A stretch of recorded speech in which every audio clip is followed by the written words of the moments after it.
Hello dear student, welcome back to our channel target with Imran sir. आइए विद्यार्थियों, आज हम प्रश्न संख्या 3 से लेकर के सेट के जितने भी क्वेश्चन शेष हैं उन सब का अध्ययन करते हैं। क्वेश्चन नंबर 3 कह रहा है, एक भिन्न 1/3 हो जाती है जब उसके अंश से 1 घटाया जाता है, और यह 1/4 हो जाती है जब हर में 8 जोड़ दिया जाता है। भिन्न ज्ञात कीजिए। विद्यार्थियों, ये 6 नंबर का प्रश्न है। आइए इसे समझते हैं। Question number 3। तो क्वेश्चन नंबर 3 में कह रहा है कि एक भिन्न 1/3 हो जाती है। तो सबसे पहले तो भिन्न मान लीजिए। बेटा भिन्न होती कैसी है? लिखेंगे माना भिन्न बराबर, भिन्न का स्वरूप जो है वो x/y का होता है कि कोई भी भिन्न होगी वो x/y के रूप की होगी, यानी अंश बटे हर। तो इसमें कहा है कि एक भिन्न 1/3 हो जाती है जब उसके अंश में 1 घटाया जाता है। अगर अंश में बेटा 1 घटा दें, ये अंश है, इसमें 1 घटा दें, देखिए बाई में कुछ नहीं कर, हर में कुछ नहीं करना है, इजुकल टू, तो ये कितनी हो जाती है? 1/3। आइए इसे थोड़ा सा सॉल्व कर लेते हैं। क्रॉस मल्टीप्लाई कराते हैं, इसका मल्टीपल इधर और इसका मल्टीपल इधर, तो 3x जा 3x और माइनस 3 बन जा 3 इजुकल टू बाई बन जा बाई को इधर उठा लाइए, तो ये हो जाएगा 3x माइनस बाई और minus 3 equal to 0। Equation first मान लीजिए। आइए सेकंड टर्म पढ़ते हैं। कहा है यह 1/4 हो जाती है जब हर में 8 जोड़ दिया जाता है, और यही भिन्न जो है, जो ये भिन्न है, अगर इसके हर में क्या किया जाए? 8 ऐड कर दिया जाए तो ये 1/4 हो जाती है। 1/4 हो जाती है। इसमें भी क्रॉस मल्टीप्लाई कराते हैं, इसका मल्टीपल इधर, तो ये हो जाएगा 4x इजुकल टू, इसका मल्टीपल इधर कराएंगे तो 1 जा बाई और प्लस 1 जा 8। इसे इधर उठा लाते हैं तो ये रहेगा 4x minus y minus 8 equal to 0। ये बात हम बहुत अच्छे से जानते हैं सभी कि अगर राइट हैंड साइड के टर्म को हम लेफ्ट हैंड साइड में लाते हैं तो जो प्लस का होगा वो माइनस का हो जाता है। देखो बाई प्लस का है तो माइनस का हो गया, 8 प्लस का है, ये भी इधर ला के माइनस का हो गया। आइए क्वेश्चन नंबर फर्स्ट में सेकेंड को लेस कर देते हैं, यानी कि समीकरण 1 में से हम घटा देते हैं समीकरण 2 को। जब देखिए घटाते हैं, फर्स्ट इक्वेशन क्या है? 3x minus y minus 3 equal to 0। Second equation को इसमें से घटा दीजिए, माइनस करेंगे यहाँ पर कि 4x माइनस बाई और माइनस 8 इजुकल टू 0। इसे भी इसमें से घटा देंगे तो देखिए जब इसे खोलेंगे तो ये तो माइनस का हो जाएगा और ये प्लस का और ये भी प्लस का, क्योंकि हम इसमें से इसे घटा रहे हैं। देखिए घटा दें चाहे तो देखिए ये वाला टर्म किसका हो जाएगा? प्लस का हो जाएगा, ये वाला प्लस का हो जाएगा और ये माइनस का रहेगा। यहाँ घटाते हैं, ये प्लस के 8 हैं और ये माइनस के 3 हैं। 8 में अगर 3 लेस करेंगे तो हमारे पास प्लस का कितना बचेगा? 5। और यहाँ देखते हैं ये प्लस का वाई है देखिए, और ये माइनस का वाई, तो ये एक दूसरे से कट हो गए, इन्हें हटा दीजिए। ये माइनस के 4x हैं, ये प्लस के 3x हैं, तो यहाँ क्या बचेगा? माइनस का x। आइए इसे सॉल्व करते हैं। इजुकल टू 0 चल रहा, 0 में से 0 लेस करेंगे तो 0 बचेगा। ये माइनस x और प्लस 5 इजुकल टू 0, 5 को उधर भेज दीजिए तो ये रहेगा minus x equal to minus 5। Minus से माइनस कैंसिल हो जाएगा, हमारे पास क्या बचेगा? x equal to 5। x की वैल्यू हम लोगों ने फाइंड कर ली। x का मान जो है वो समीकरण 1 में पुट कर दीजिए या 2 में पुट कर दीजिए, वैल्यू आ जाएगी। इसे लिखेंगे यहाँ पर कि x का मान समीकरण 1 में रखने पर आइए 1 में रखते हैं। एक समीकरण ये है तो इसे लिखते हैं, पहले समीकरण लिख लेते हैं 3x minus y minus 3 equal to 0। अब जहाँ x है वहाँ हमें कितना रखना है? 5। तो ये तो 3 मल्टीपल x की जगह क्या रखते हैं? 5 minus y minus 3 equal to 0। तो 3 5 जा 15 minus y minus 3 equal to 0। तो 15 प्लस के हैं, 3 माइनस के हैं, तो ये कितना बचेगा 13 माइनस बाई इजुकल टू 0। तो यहाँ से लिखेंगे माइनस का 3 लेस हुआ तो 12 बचेगा। कितना बचेगा 12। माइनस का बाई इजुकल टू कितना रहेगा 12। माइनस का 12 इधर प्लस का है, उधर जाके माइनस का, माइनस से माइनस कैंसिल कर देंगे। बाई इजुकल टू हमारे पास कितना बच रहा है 12। तो देखिए साथियों, एक्स की वैल्यू 5 आ गई और बाई की वैल्यू 12 आ गई। हमने भिन्न कौन सी मानी थी, भिन्न बराबर देखो भिन्न कितनी मानी थी एक्स अपॉन वाई। तो हमने यहाँ पे क्या रख लिया, एक्स की वैल्यू रख दीजिए और यहाँ बाई की वैल्यू रख दीजिए। एक्स की वैल्यू कितनी आ गई 5 और बाई की वैल्यू 12। तो भिन्न जो है वो हमारी कितनी होगी 5/12। यही हमारा आंसर हो गया। और हमने आइए साथियों 6 अंक का प्रश्न सीख लिया है। अगले प्रश्न की ओर बढ़ते हैं। देखिए अगला प्रश्न कह रहा है, अथवा में है एक विमान अपने निर्धारित, लेकिन आपके लिए ध्यान रखना हम यहाँ दोनों क्वेश्चन करा रहे हैं। जब क्वेश्चन पेपर में करना है वहाँ तो केवल इसमें से या तो इसे करना है या इसे करना है। देखिए अथवा बीच में लिखा हुआ। तो कहा एक विमान अपने निर्धारित समय से 30 मिनट की देरी से चलता है। 1500 किलोमीटर की दूरी पर समय पर पहुँचने के लिए उसे अपनी चाल निर्धारित चाल से 250 किलोमीटर प्रति घंटा बढ़ानी पड़ती है। विमान की सामान्य चाल ज्ञात कीजिए। तो देखिए बेटा, मान लेते हैं क्वेश्चन नंबर 3 का ही ये अथवा वाला पार्ट है। तो माना विमान की चाल, विमान की चाल, अब हम विमान की चाल कुछ भी मान सकते हैं, ABC, PQR या फिर XYZ। मान लिया हमने कि x है, x किलोमीटर प्रति घंटा, x किलोमीटर प्रति घंटा इसकी विमान की चाल है। चलिए ठीक है, आगे देखते हैं। कह रहा है कि एक विमान अपने निर्धारित समय से 30 मिनट की देरी से चलता है, यानी ये 30 मिनट फ्लाइट कोई लेट हो जाती है उससे चलता है। कह रहा 1500 किलोमीटर की दूरी पर समय पर पहुंचने के लिए उसे अपनी चाल निर्धारित चाल से 250 किलोमीटर प्रति घंटा बढ़ानी पड़ती है। विमान की सामान्य चाल ज्ञात करनी है। अच्छा, चाल ही ज्ञात करनी है। दूरी हमें डिस्टेंस यहाँ पे दे रखी है, डिस्टेंस दे रखी है 1500 किलोमीटर। कितनी दे रखी है 1500 किलोमीटर।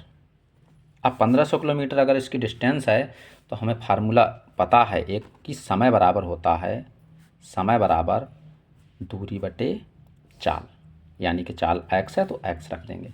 अब यहाँ पर समय हम लिख लेते हैं t इजुकल टू डिस्टेंस कितनी है 1500 और अपॉन में चाल कितनी है x। लेकिन वो कह रहा है कि चाल को, तो ऐसा करते हैं इसे फर्स्ट टाइम लिख देते हैं, इसे सेकंड टाइम लिख देते हैं। चाल को उसने क्या किया, डिस्टेंस तो यही है लेकिन चाल किया गया इससे 250 किलोमीटर प्रति घंटा इसे बढ़ानी पड़ती है। तो चाल हमने 250 ऐड कर दी। इसे लिखेंगे यहाँ पर कि T2 इजुकल टू डी की वैल्यू 1500 है तो 1500 लिख दीजिए अपॉन में x प्लस 250।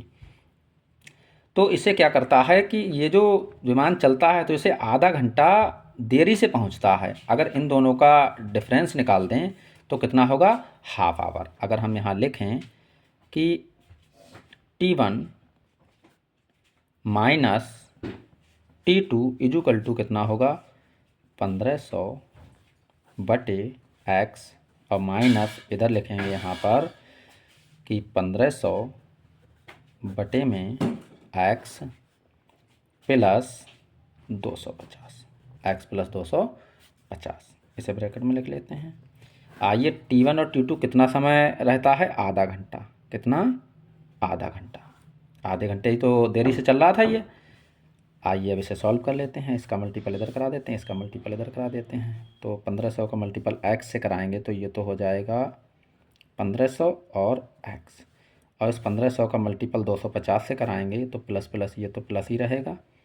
देखिए 2 जीरो और 1 3 जीरो तो ऐसे ही लगा देंगे, 1 2 और 3 और 15 पंजे 75 हासिल 7, 15 दूना 30 और 7 37, और इसका मल्टीपल इधर करा दीजिए। माइनस का ये हो जाएगा 1500x, 1500x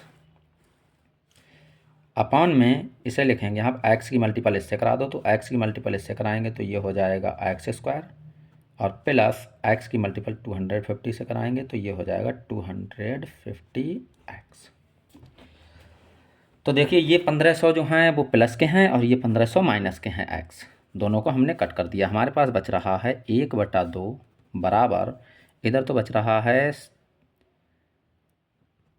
3 7 1 3 7 5 भी है, 5 1 2 3, यानी कि 3,75,000 बटे में यहाँ पर हमारे पास कितना आ गया, ये x² plus 250, x² plus 250x। इसकी भी क्रॉस मल्टीप्लाई करा दो, इसका इधर इसका इधर, तो ये बचेगा यहाँ पर x² plus 250x equal to,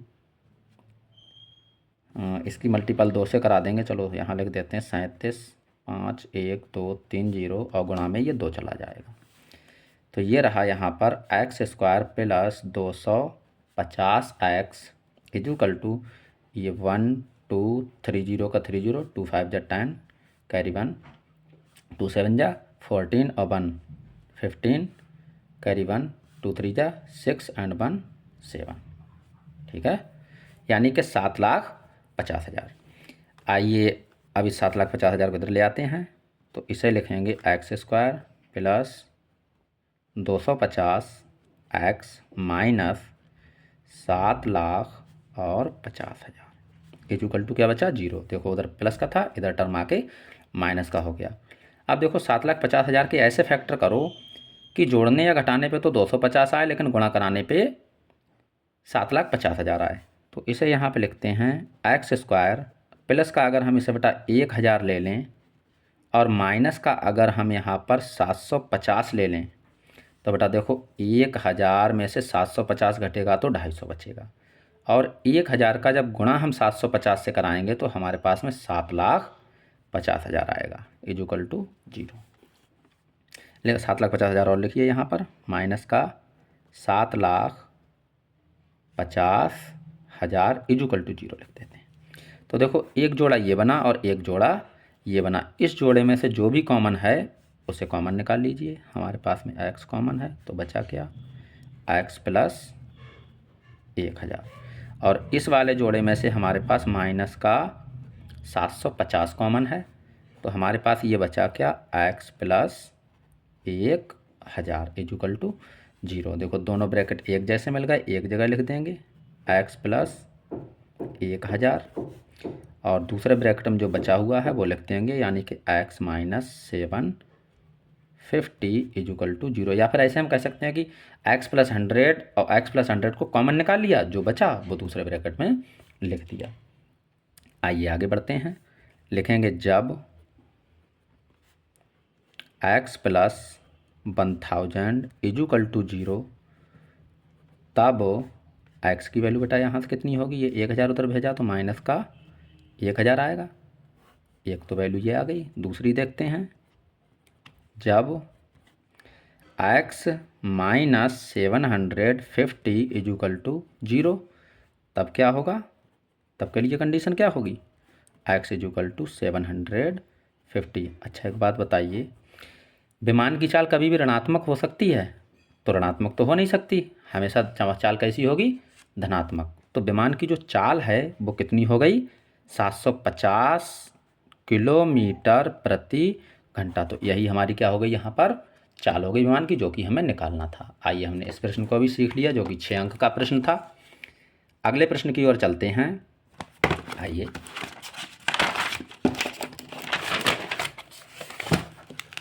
देखिए, प्रश्न संख्या 4 में कह रहा है, एक 80 मीटर चौड़ी सड़क के दोनों ओर आमने सामने ऊंचाई वाले 2 खंभे लगे हुए हैं।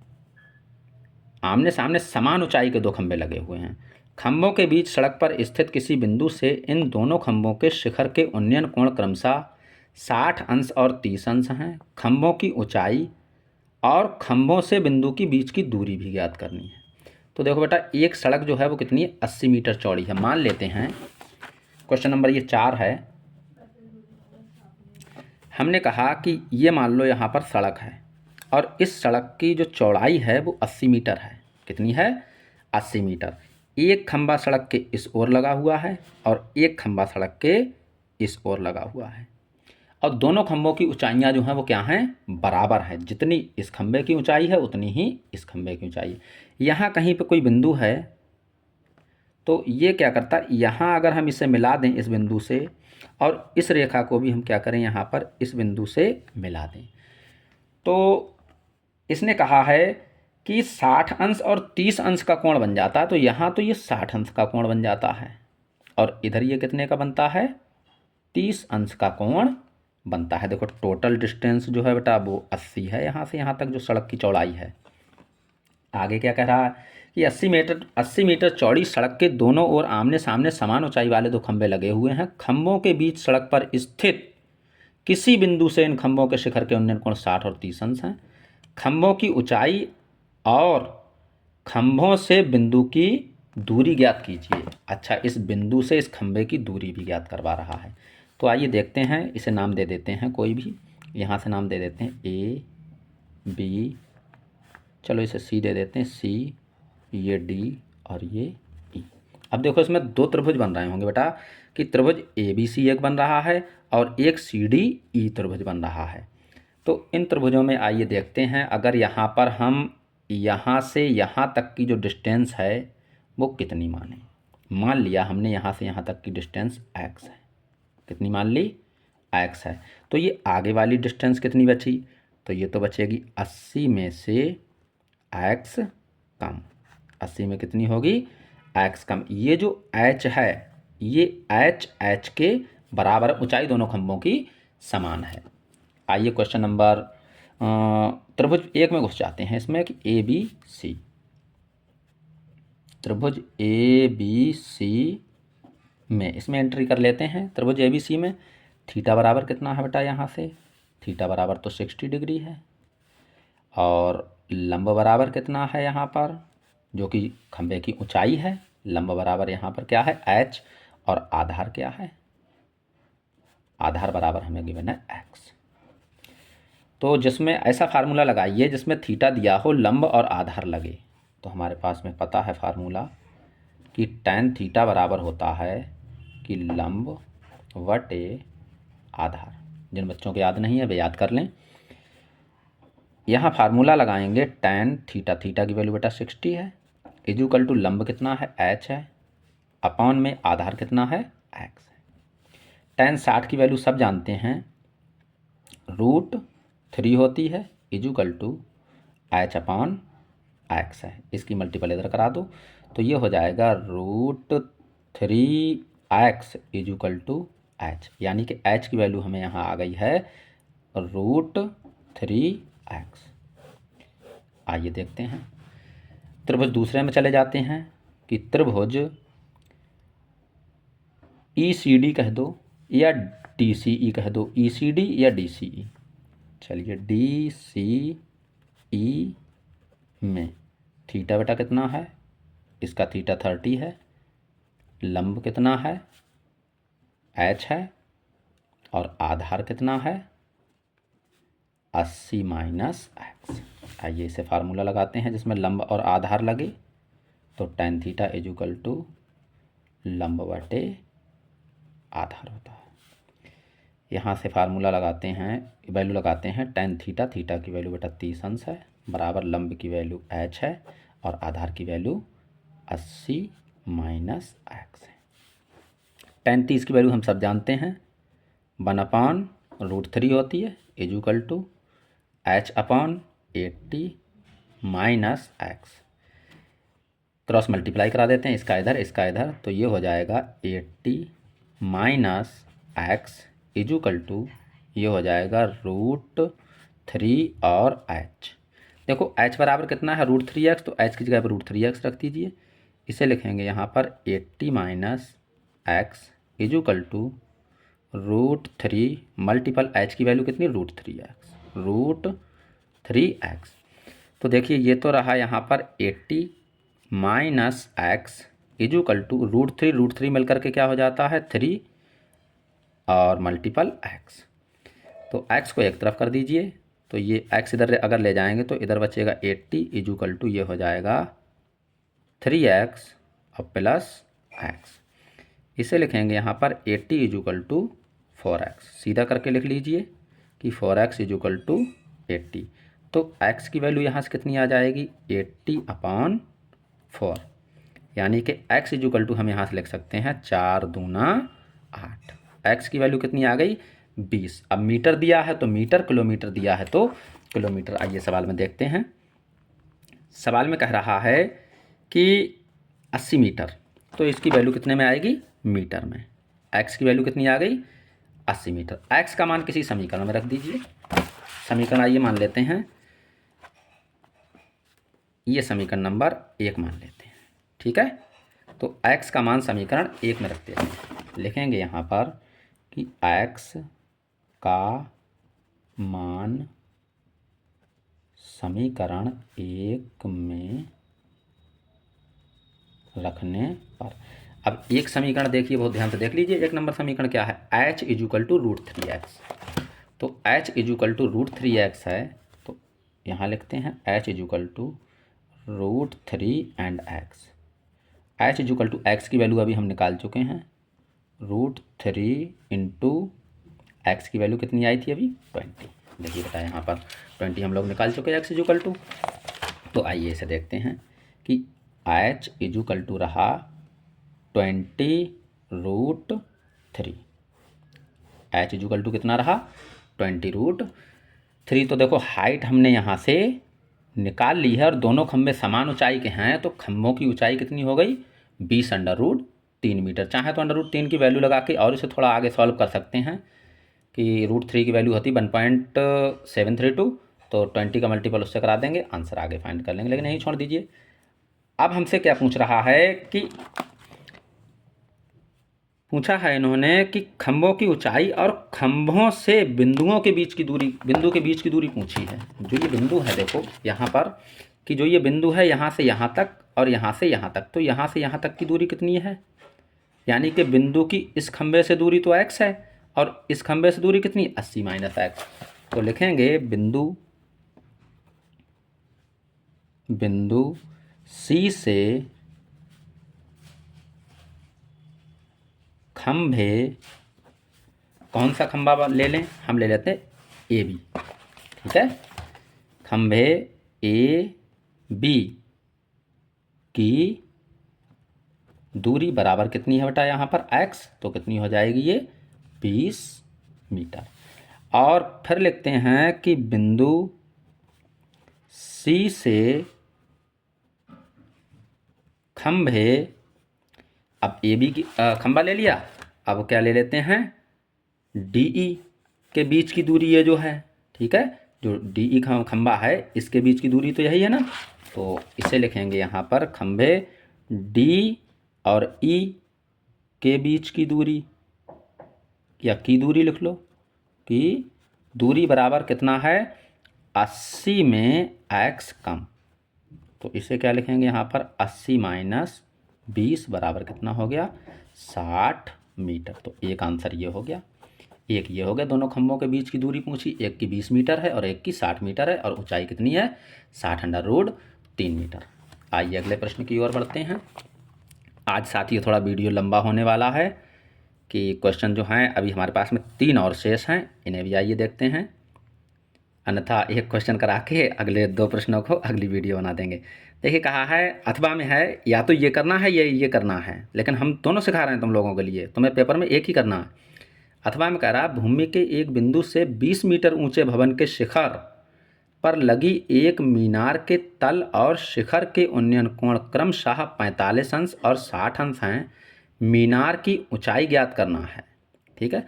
खुद ध्यान समझना कि भूमि के एक बिंदु से 20 मीटर ऊंचे भवन के शिखर पर लगी एक मीनार के तल और शिखर के उन्नयन कोण 45 अंश और 60 अंश हैं। आइए देखिए बनाते हैं इसके लिए।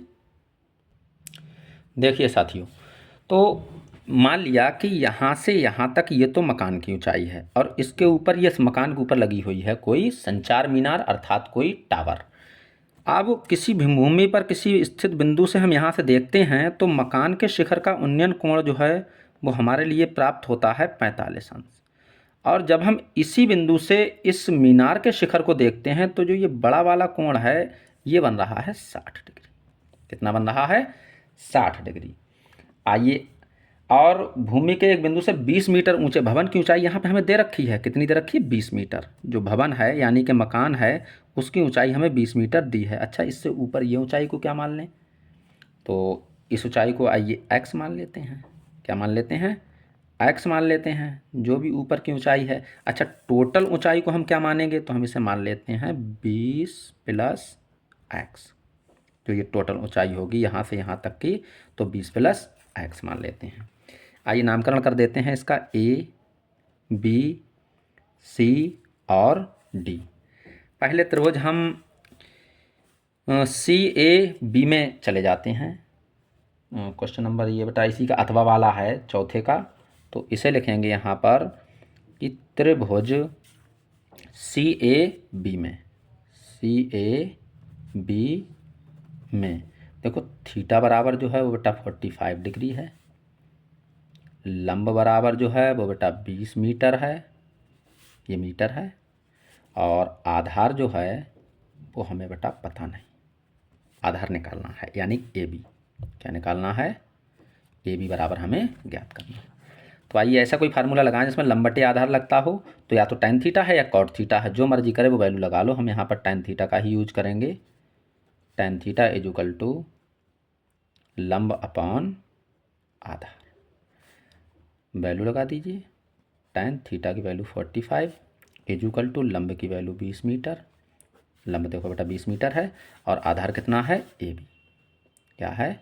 AB। tan 45 की वैल्यू सब जानते हैं, 1 होती है, बराबर क्या हो गया? 20 बटे AB। इसका भी बटे 1 कर दो और क्रॉस मल्टीप्लाई करा देंगे, B बन जा AB बन जा AB इज इक्वल टू 120 जा 20। तो AB की वैल्यू कितनी आ गई हमारे पास में? 20 मीटर। ये भी कितनी आ गई?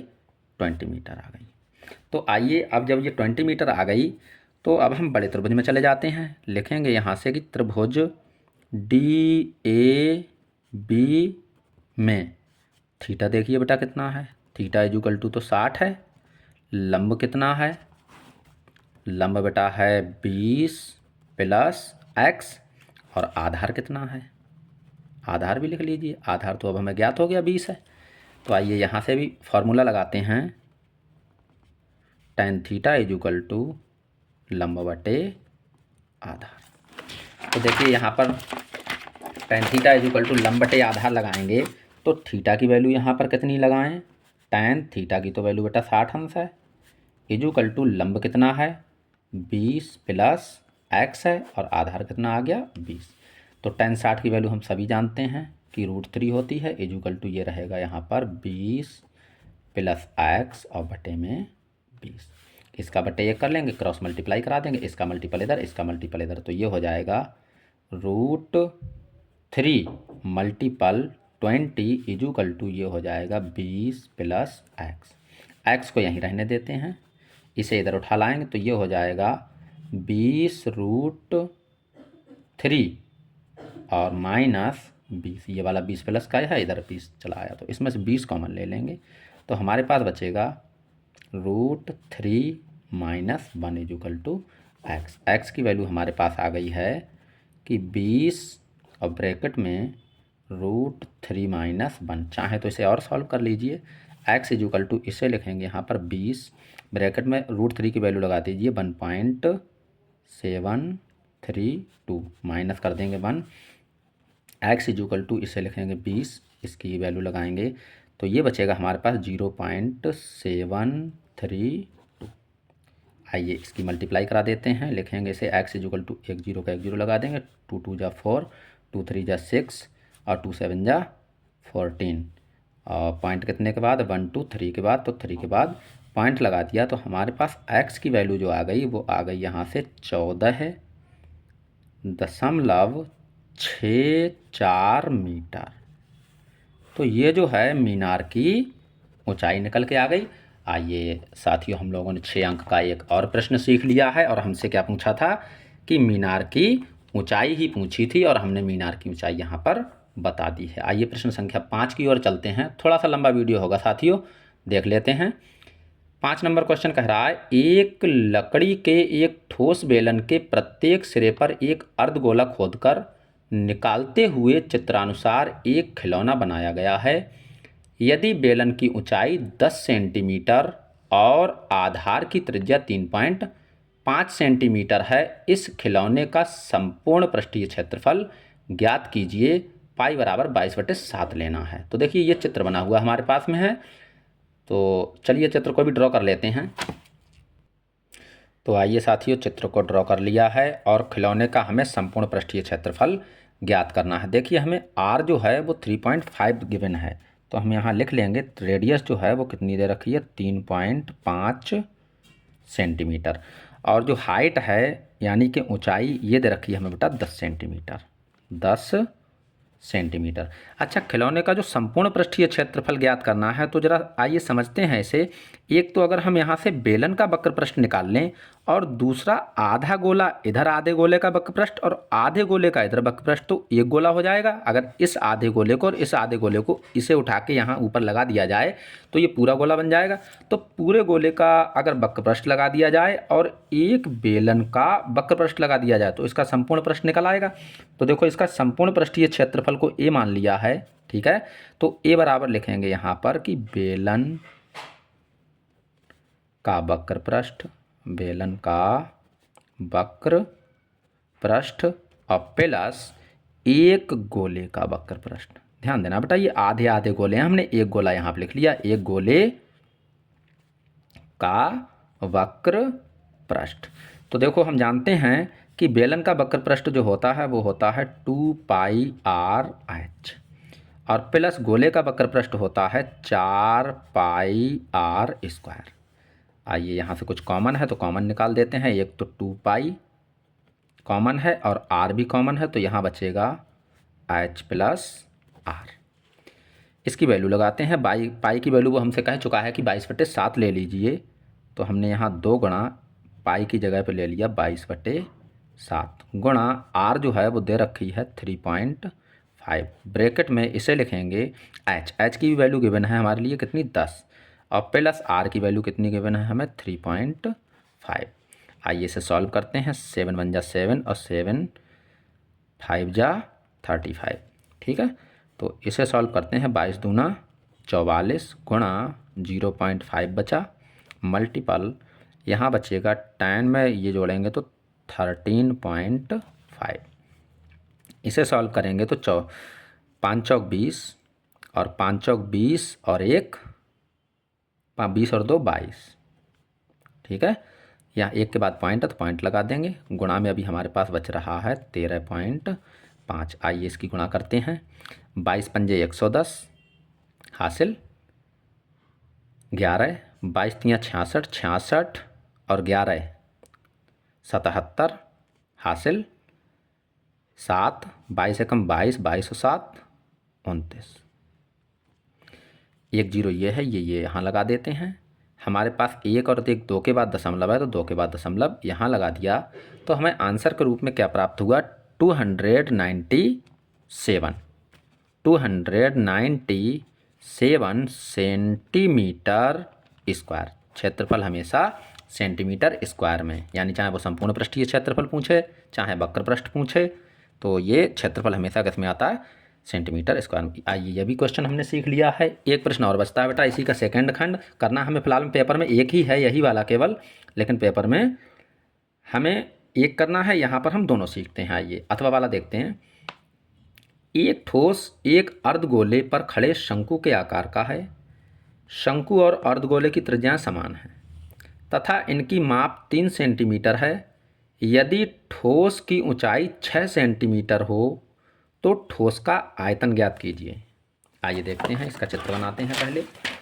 कि मान लीजिए ये हमारे पास में एक आधा गोला है, अभी गोला नहीं लग रहा होगा, अभी लगने लगेगा। ये आधा गोला है, तो एक ठोस एक अर्धगोले पर खड़े शंकु के आकार का है। इस पे कोई शंकु खड़ा हुआ है, इस अर्धगोले पर एक शंकु इस तरीके से खड़ा हुआ है। तो आइए इसे यहाँ पर लंब डाल देते हैं और ये इसकी रेडियस हो जाएगी।